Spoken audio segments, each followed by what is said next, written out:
నహూము గ్రంథము 3వ అధ్యాయము. నరహత్య చేసిన పట్టణమా, నీకు శ్రమ!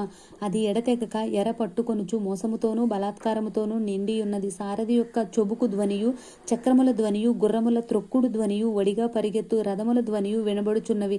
రౌతులు వడిగా పరిగెత్తుచున్నారు. ఖడ్గములు తళతళలాడుచున్నవి. ఈటెలు మెరయుచున్నవి. చాలా మంది హతమవుచున్నారు. చచ్చిన వారు కుప్పలు కుప్పలుగా పడియున్నారు. పీనుగులకు లెక్కయే లేదు. పీనుగులు కాలికి తగిలి జనులు తొట్టిల్లుచున్నారు.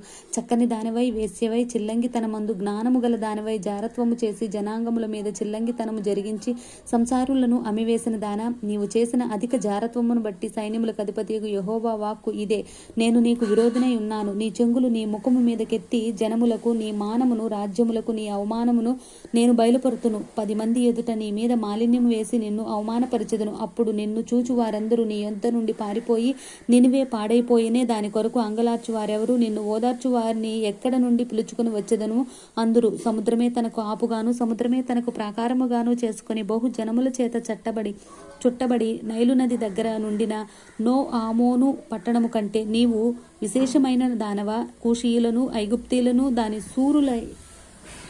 సూరులైరి. వారు విస్తార జనముగా నుండిరి.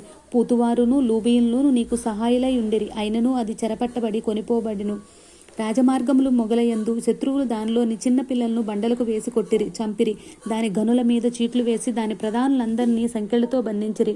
నీవును మత్తురాలవై దాగుకొందువు. శత్రువు వచ్చుట చూచి ఆశ్రయ దుర్గము వెదుకుదువు. అయితే నీ కోటలన్నయు అకాలపు పండ్లు గల అంజూరపు చెట్ల వలె ఉన్నవి.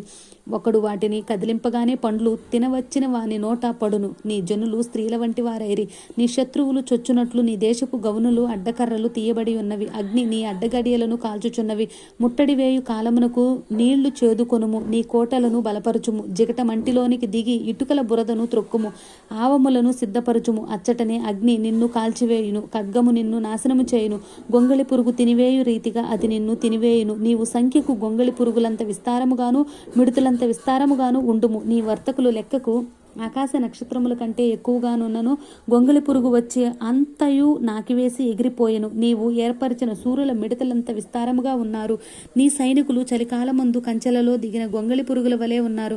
ఎండకాయగా అవి ఎగిరిపోవును. అవి ఎక్కడ వాలినది ఎవనికీ తెలియదు. ఆ శూరు రాజా, నీ కాపరులు నిద్రపోయిరి. నీ ప్రధానులు పండుకొనిరి. నీ జనులు పర్వతముల మీద చెదరిపోయిరి. వారిని సమకూర్చువాడొకడునూ లేడు. నీకు తగిలిన దెబ్బ బహు చెడ్డది. నీ గాయమునకు చికిత్స ఎవడునూ చేయజాలడు. జనులందరూ ఎడతెగక నీ చేత హింసనుందిరి. నిన్ను గూర్చిన వార్త వినువారందరూ నీ విషయమై చప్పట్లు కొట్టుదురు. ఆమేన్.